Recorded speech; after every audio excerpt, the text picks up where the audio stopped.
Mosquito cycle guest பேப்பர்ல காசு எடுத்து அனுப்பி போட்டுருக்கேன் அப்படின்னா இனி நம்ம என்ன பார்க்க போறோம் அப்படின்னா ஸ்டூடெண்ட்ஸ் எழுதுன ஃபன்னி ஆன்சர் ஷீட்டை தான் நீங்க பார்க்க போறோம். வாங்க வீட்டுக்குள்ள போயிட்டு பார்ப்போம். Draw the mosquito cycle. நீங்கள் எத்தனையோ சைக்கிள் பார்த்துருப்பீங்க, என்விரான்மெண்ட் சைக்கிள்ஸ், மஸ்கிட்டோ சைக்கிள் அதுன்னு. ஆனால் தலைவன் என்ன வரைஞ்சிருக்கான் அப்படின்னா சைக்கிள் மஸ்கிட்டோ, மஸ்கிட்டோ சைக்கிள். எப்படி ஒரு புத்திசாலித்தனம். அதில் பெடலு ஸ்டாண்டு அது இதுன்னு வரைஞ்சி பார்த்தீங்கன்னா அது ஆணுன்னு போட்டு பார்த்தீங்க அப்படின்னா பிபின்னு வேற எழுதி வச்சிருக்கான். பெரிய கொசுவை கொண்டு வந்து சைக்கிளில் வச்சு அதை பார்த்தீங்கன்னா பெடலே எட்டலை, ஆனால் பார்த்தீங்கன்னா சைக்கிள் ஓடுது எப்படின்னு எனக்கும் தெரியல. எனக்கு தெரிஞ்சு பார்த்தீங்கன்னா இதுக்கு முன்னாடி பார்த்தீங்கன்னா ஒரு மேஜிக்காரனாக இருந்திருக்கணும். ஸோ அப்படியேப்பட்ட ஆளுங்களால தான் இதே மாதிரிலாம் டிராயிங் வரைய முடியும். Difference between 8 and 6. 8 is alkali, 6 is not. என்ன கொடுமை இந்த பையன் சொல்கிறது பார்த்தீங்கன்னா கரெக்டு தாங்க. அதாவது 8 தான் பார்த்தீங்க அப்படின்னா வளைஞ்சு போவோம். 6 பார்த்தீங்க அப்படின்னா ஸ்டேபிளாக ஒரே இடத்துல தான் இருக்கும்.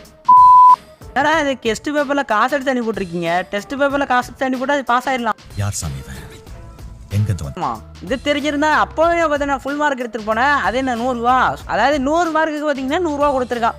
நல்ல பிஸ்னஸாக தான் இருக்குது. அவர் பார்த்தா பாஸ் பண்ணி போட்டாரா என்னன்னு தெரியல. வாய்ப்பில்லை ராஜா. In the throne, the first thing Queen Elizabeth II did was down. தம்பி என்ன எழுதியிருக்காரு அப்படின்னா sit down. அதாவது பார்த்தீங்கன்னா அவங்க முதல்ல போய் பார்த்தீங்கன்னா சிம்மாசனத்தில் போய் உட்கார்ந்தார்கள் அப்படின்னு தான் எழுதியிருக்காங்க. ஆனால் அது கரெக்டு தானே. ஸோ எலிசபெத் ராணி பார்த்தீங்கன்னா சிம்மாசனத்தில் வந்தால் என்ன பண்ணுவாங்க, சிம்மாசனத்தை உட்காரத்தானே செய்வாங்க. ஸோ அது கரெக்டான ஆன்சர் தான். Write the peer and law defend of quantities. இதுக்கு என்ன எழுதி வச்சிருப்பான் இல்லையே, தலைவன் வரைஞ்சி வச்சிட்டாங்க.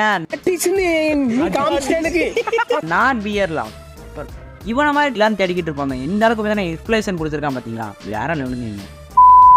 What is the strongest force on earth. தம்பி அதுக்கு எழுதியிருக்காரு லவ் அப்படின்னு எழுதியிருக்காரு. ஆனால் ஷேர் பார்த்தீங்கன்னா கட் பண்ணி வச்சிருக்காரு. ஒருவேளை ஷேர் சிங்கிளாக இருப்பாரோ. There are 4 ghosts. The one ghost star flew away. How many ghost stars left? 4 minus 1 is equal to 0. இது 0வா? தலைவன் என்ன எழுதியிருக்கான் அப்படின்னா ghost star not real. அதாவது பியங்கிறது உண்மை கிடையாது அப்படின்னு எழுதியிருக்கான்.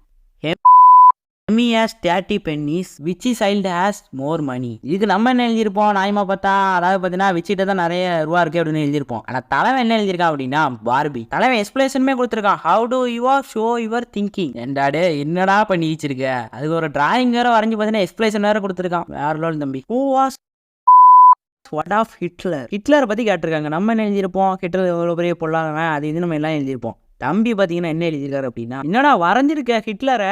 டே ஹிட்லர் பார்த்தா என்னடா நினைப்பாரு, ஏண்டா டே ஹிட்லரை போய் இன்னும் சொல்லத்துக்கு இல்லை. What is Java? Combination of 2 word. Hindi ஜா மீன்ஸ் கோ, தமிழ் ஜா மீன்ஸ் வா. ஜா மீன்ஸ் கோ அண்ட் கம். என்னடா எழுதியிருக்க, ஜா மீன்ஸ் போவான், வா மீன்ஸ் வாவான், ஈக்குவல் டு ஜாவாவான். அட பிக்காளி பயல. பென்ஷன் என்றால் என்ன? பென்ஷன் என்பது பெண்ணும் சன்னும் கைவிட்ட காலத்தில் உதவுவதே பென்ஷன் எனப்படும். பென்ஷன்னா கரெக்டாக தானங்க சொல்லியிருக்கான் பென்ஷன்னா. ஆனால் அந்த மேம் என்ன பண்ணியிருக்காங்க அப்படின்னா மீட் ஹெச்எம் அப்படின்னு போட்டிருக்காங்க. முதல்ல மேமுக்கு தெரியலையா என்னன்னு தெரியல. வாடியோ முடிச்சுக்கலாம். உங்களுக்கு இந்த வீடியோ பற்றி என்ன கருத்து அப்படிங்கிற கமெண்ட்ஸ் பண்ணுங்க. Bye guys.